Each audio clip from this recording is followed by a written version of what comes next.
Alright, so I want all phones put away in your backpacks or in your pocket. And then I want all computers either pushed away or turned to the side. Make sure you're focusing. Yeah, you can be taking notes a lot, Joe. Some people I would not trust. Yes, will you join me?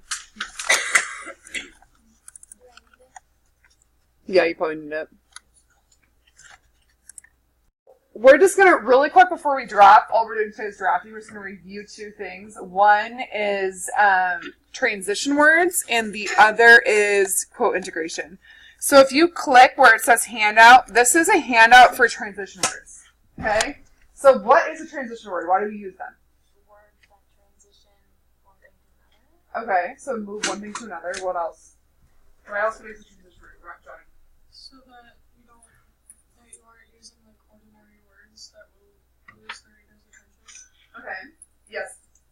So you're not, it's a way of like having your reader shift gears into a different time. Okay, so you're kind of helping your reader move along. Elijah? It makes reading it less rhetorical, more smooth. Okay, so now it's choppy. Kaden? It just kind of helps the reader like understand what what part of the story is like happening, changing from one thing to another. Yes. It's all about making it easier for your reader. So remember when we were doing the narratives, and I said you have to use words like first, then, next, so you can help the reader understand where you're at in the story. Same thing here. Okay, I have like this spot chunk here. It's gonna drive me crazy. So that's what these words are for. Okay, so on the left side, these are lists for things that you guys can look at. So let's say you need to add something. So maybe in your second or your third body paragraphs, because you're adding on to your claim, you could use words like in addition to, furthermore, similarly, in fact, as well as. See how those words give you ways to show in addition to something? Okay. Collection of words. So you're not saying first, second, third every single time. Did you write all those out? No, I didn't. Okay, that's all I It's a resource I had. Okay, yes. So, illustration or example, maybe to show your quote, okay, these words might be good. To explain as an illustration, first, in particular, for example, for instance, okay, that might be how you introduce your quote and how your evidence proves your claim, okay? Now, what about if you're going to compare something? Similarly, likewise, okay, maybe if you're doing a couple quotes in a body paragraph, or you're doing two different stories in one body paragraph, or if you've added supplementary text, those all work, okay? Summary, Reagan, make sure it's off, okay? Summary, so maybe like your concluding paragraph or your concluding sentence, these words might work. Therefore, consequently, in conclusion, for instance, okay? Always use those transition words to help guide your reader to where you're at. All right, maybe your call to action, your suggestion at the end. So with this in mind, with this purpose, therefore, okay, when you kind of give your call to action for why the heck am I reading or why the heck am I writing this essay, those words might be good to add. Okay? Space doesn't necessarily make sense here. Time, that's more for narratives. That might be helpful, okay? So do you understand how you would use these lists of terms? Kind of a head nod or a head no? Okay. Use these, please. So there for you right here where it says handout on today's module. I'll also put them in the writing resources module. So, next is quote integration, okay? So we're going to talk just really quickly about integrating quotes before I have you guys do it and grade you on it. So you know how to do it. Okay? So this is all in MLA. So when you quote, when the writer's words are special, memorable, or interesting, okay? If it is something you did not think of yourself, you need to cite it, okay? So even if it's information on India, the partition of India, it's kind of like general information from that article, you need to cite it because you didn't know that beforehand. Did anyone know? Was anyone an expert on the partition of India beforehand? Okay. So the writer makes the point, so clearly there's no reason to restate and to make your writing more credible by association. So remember how I talked about if you have an opinion, who is it?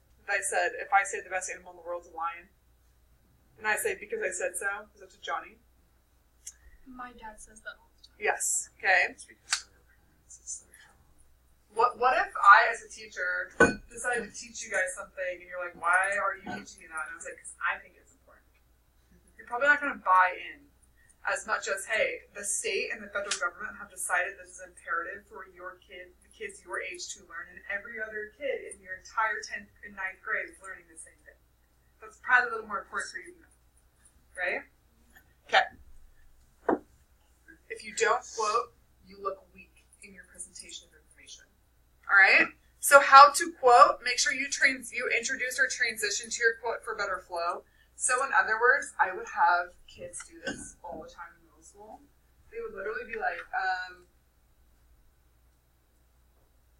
culture is important, period. And like list the quote. Do you see why that would be bad? You need to explain, you need to lead into how your quote might support that. So I would need to be like, culture is important. For example, in the text, blah, blah, blah, blah, it says, okay, you need to lead the reader into it. So cite where that quote has come from. We're going to use we're going to use MLA and correct punctuation. Okay? So in this example, it says, in any reading of Jacob's narrative, slavery is an important and obvious theme to acknowledge. The initial chapter begins by discussing slavery without introducing the theme of femininity by narrating Lydia's life as a slave before her coming of age. She reflects on her first 6 years of life, writing, quote. Okay, so like introduce the quote and what it's going to be. Don't just hit me with a quote like out of nowhere like that. It's literally a slap in the face. Literally and figuratively. Okay? If your quote has another quote within it, use a single quotation mark for the embedded quote. So if it's dialogue and it already has quotations around it, do you guys know what to do with it? You would put a single quotation like that. Yes? What if you had 3 quotes? What do you mean? How would that happen? Like you You have do one quote double and then you with do a single. quote and then you had another quote and sent that other thing. You do the single. Again. Yeah. So you put the single around where that part ends. So like your initial, the singular quotation mark might be somewhere before you end your actual quote. Does that make sense? This doesn't answer what I was saying, but I probably will never remember what I was asking. I don't So think yeah, that, like If you had like 3 if you're quotes quoting Mark within one, Twain who quoted somebody else. who quoted them. well, no, that's not when you use that. You only use this for dialogue. So you know when you're quoting dialogue in a book or something and there's quotation marks around it? So you don't actually quote the quotations, you make it a single mark. Okay? So if there's ever dialogue where a character is talking and these are used, you would quote it as a single mark. Also, like a character in the book. Yes, is talking. Mark Twain who was quoting something. Oh my gosh, I can't deal with you. Okay, does that make sense? So think before you write an entire quote. If you just want what the quote says at the beginning and the end, use ellipses. Okay? Raise your hand if you've heard the ellipses or know what to do with it. Okay, so let's say there's this massive sentence that you want to quote, okay? And it's like yay long. But you only want this line and half of this line, okay?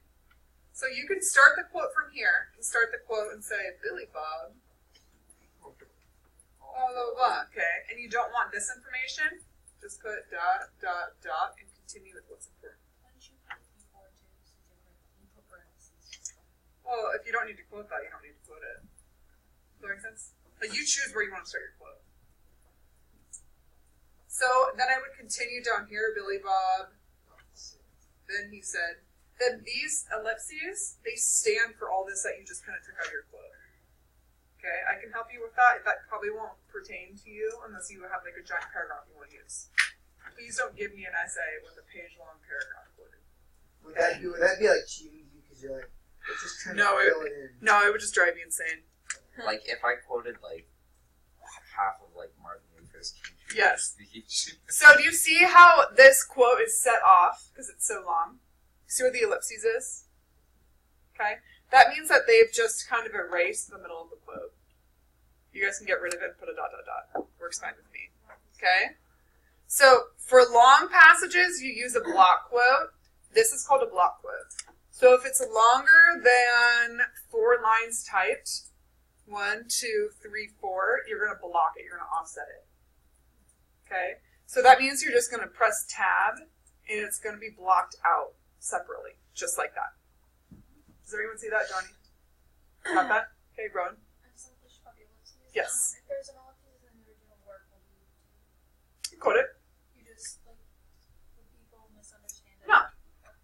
Because there's a difference between a dot, dot, dot, and an ellipses. And an ellipses, you put a space in between each dot. Oh, really? That's kind of my thumb. Okay. Got that? Only if you have like a really long sentence that's more than 4 lines do you do that block quote. Because it can get kind of mixed up in the paragraph and look confusing. That's the only reason why. Alright, incorporating quotes. There's more than one way, kids. The dumped quote. Okay? A dumped quote is taking a complete sentence from a source and dumping it into a writing without really working it smoothly. Okay, so if it makes sense to not kind of introduce it and just kind of dump it in there word for word, it's called dumping. Alright? So, this is what I was talking about with middle schoolers. I like to just dump it in there. It doesn't really make sense. That's not what I want. Alright? So, Bovey states that copywriting is more than being talented with words. It has to be a business. The challenge isn't to create works of literary merit, but to meet advertising objectives. Do you see how it kind of just makes it seem like you wrote it, but you put it in quotations? You're not kind of like giving yourself the credibility by attributing it to a source. By saying, in the article written by philosopher blah blah blah, she says, then you kind of are giving some momentum, some of your smarts to like, okay, my argument is valid because I read something by this smart person, right? So you always want to make sure you introduce the quote. Okay, it's called an integrated quote when a writer weaves the direct quotations into a paper, moving smoothly. Okay, we are not in choppy waters here. Okay, integrated quote. So one way to do it is to introduce it with a quotation, with a colon. Who's done that? They've introduced a quote with a colon. Okay, so by that it would be like this. So the text says, and then you would put your quotation mark here. Who's done that? Okay, so that is one way to do it, is to introduce the quote with a colon. You use a colon to list things. A quotation mark is fine with that. Okay? Did you put the quote behind or before the quotation marks? So you put the quote in the middle of the quotation marks. No, I'm talking about the colon. The colon goes... Oh, before. Because that's not something you're quoting from the text, right? Okay. Second, okay, you need to use an introductory or explanatory phrase, but not a complete sentence separated from the quotation with a comma.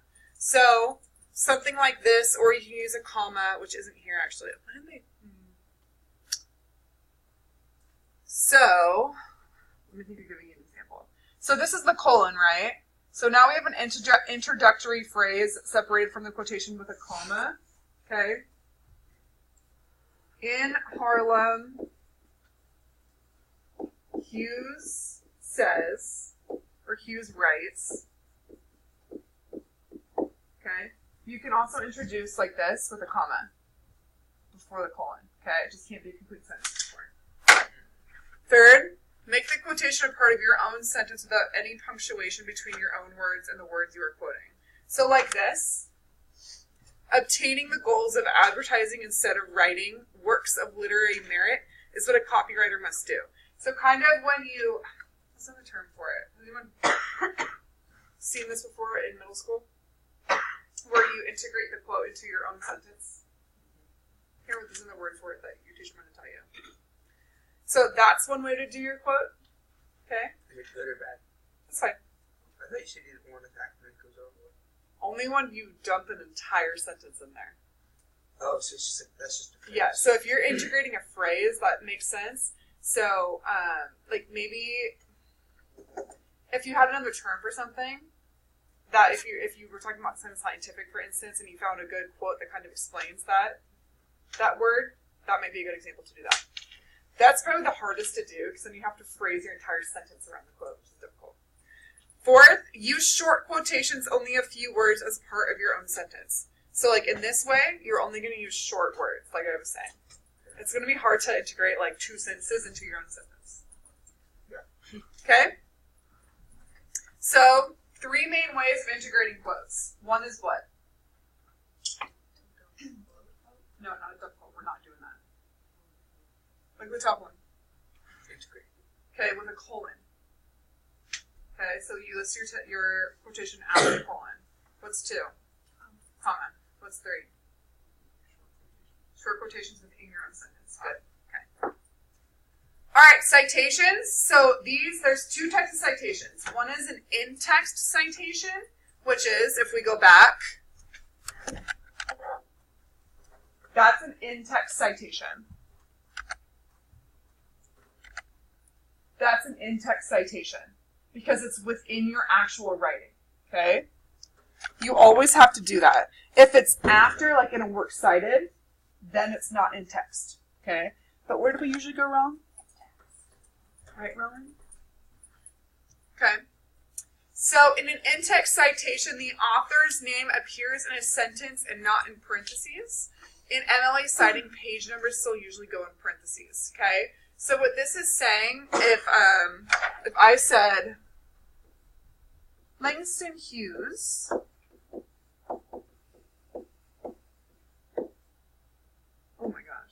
wrote, quote, what do I need to put in the parentheses? Do I need to put Hughes if I already put Hughes?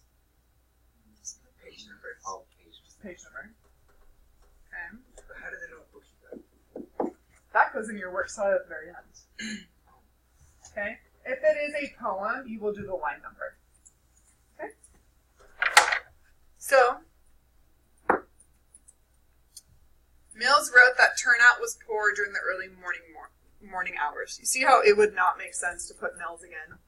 I already know who the author is. So then I can go to your works cited and find Mills and find exactly the book that you got it from. Okay?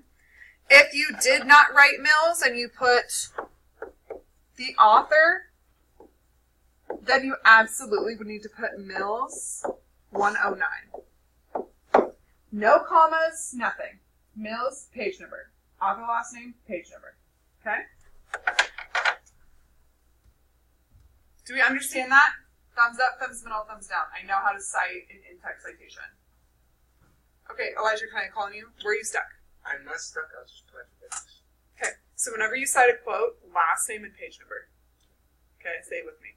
Last name, page number. You should dream about that. Okay? So the parentheticals, what I just talked about, I'm not gonna confuse you with different terms. Alright, so that's when you don't have the author's last name.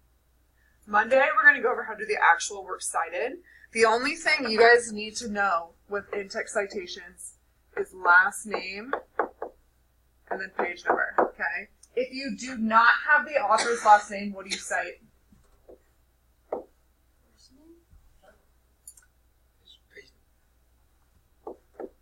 Well, let's think about this. Let's say you find a cool article that you want to use in your essay. It doesn't have an author. You don't know who the author is. How would you cite the name of the article? Yes, title of article.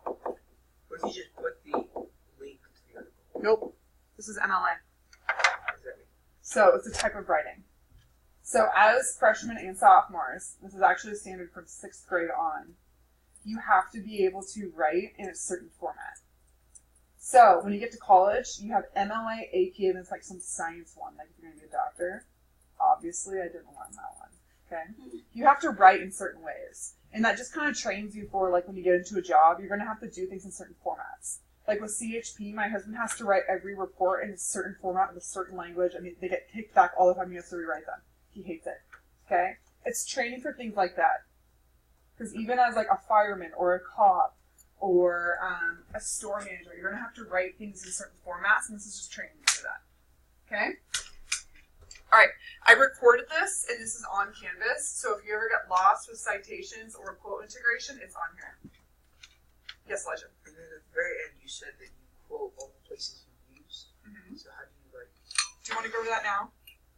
Or do you want to wait till Monday? How would you Okay, I don't want to, like, give you too much information. Okay? So, what we're going to do today, you're going to draft your essay. Remember, 100% use this right here this is where you should be writing your draft. Okay?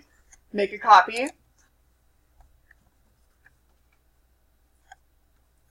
And fill in each individual paragraph using the elements.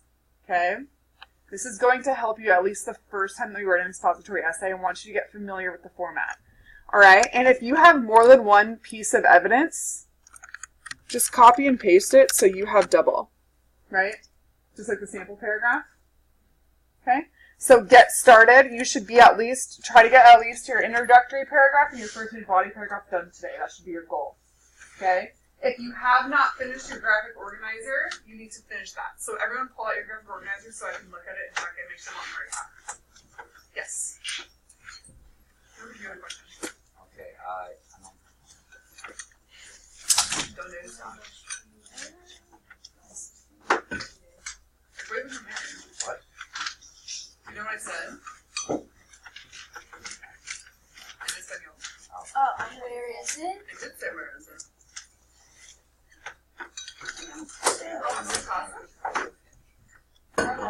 no. I can print it on. This is at your house. Oh my god. Okay, did you Actually, finish it's it? in my car. It was leaning against my back. Do you know where did you fill it all out? Okay, so you know where you're going. Okay.